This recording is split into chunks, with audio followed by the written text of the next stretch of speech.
Flynn Cohen with Peghead Nation here, and we're going to learn how to play guitar along with jigs. Jigs are a style of tune that are native to Irish traditional music, and the strumming pattern that most people use for this kind of music is unique. I haven't done much in any other kind of guitar playing that does this sort of thing, with the exception of maybe some bluegrass mandolin cross-picking. This is a very specific strumming pattern, and it has a very particular feel to it that lends itself nicely to the tunes. One of the things that people do when they play along with jigs, if they haven't learned this specific jig rhythm, is that they play, they can still play in the time signature in 6/8 time, but they might just alternate between down and upstrokes. So for example,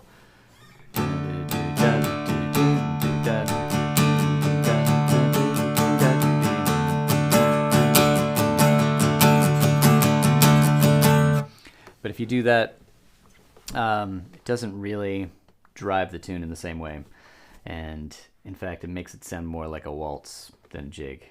So it sounds more like 3/4 than 6/8. And so the idea with 6/8 time is we are, just like the reels, we're listening for where the beat of the music is.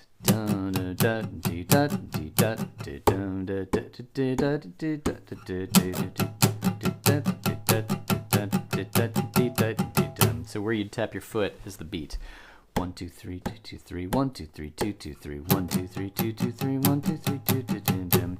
And so for each of those beats we are doing a 3-beat strumming pattern.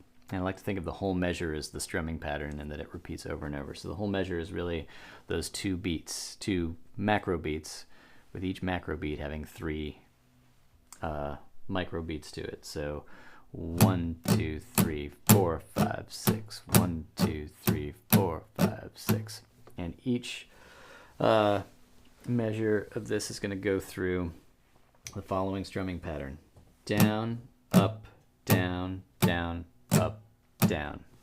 Now the reason why you'd want to learn 2 sets of the same pattern like that is so that you get the transition between sequential downstrokes, essentially. Down, up, down, down, up, down, down, up, down, down, up, down. And this particular pattern is counterintuitive for most people because of the sequential downstrokes, but once you get it, you'll find that it just becomes instinctive for you. And so for us to get to that point, we should do a little drill on it. We can start by muting the fingerboard so that we're just hearing a thud when we pick and strum the strings. And we'll start with a downstroke, down. And when I do this, you don't necessarily have to strum all the strings. More likely than not hitting the low 6th string through the 3rd string, possibly the 2nd, but it's not that specific. It's more about the pattern here. So we're going down, up, down, down, up, down, down, up, down, down, up, down.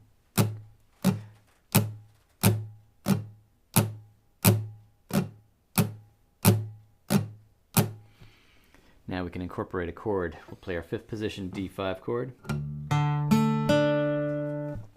And so it'll sound a little more like music with the chord here. And for this one, I mute the top 2 strings, so we're playing a pretty controlled chord here. So we're not going to get too much ringing. And we'll try the same thing. And this is very slow, by the way. When you're playing jigs at full speed, it's more like down, down, down, down, down, down, down, down, down, down, down, down, down, down, down. But we're going.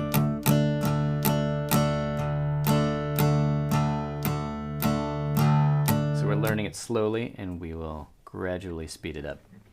So let's start very slowly on the D5 chord here with the jig rhythm.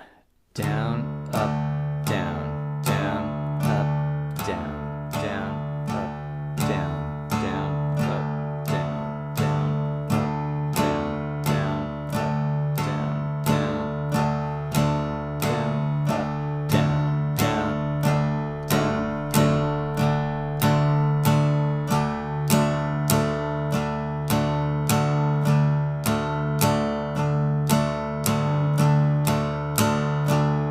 gradually speed up.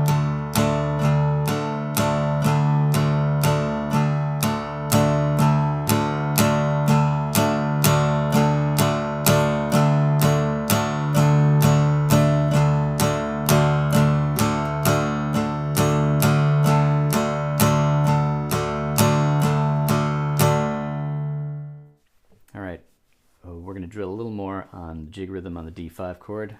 Shake your hand out, get ready to go again. Start where we left off and push it a little faster, very gradually.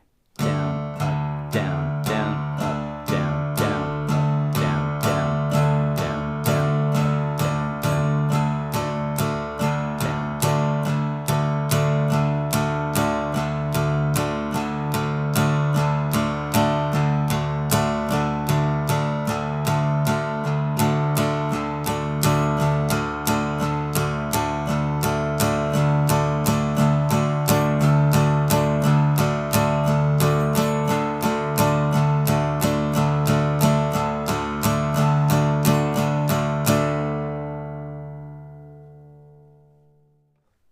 All right, one more time on the drill of the D5 chord. If you've given your hand a little bit of a rest, you can get back to it. Let's try it a hair faster this time. We'll move up to it gradually. Down.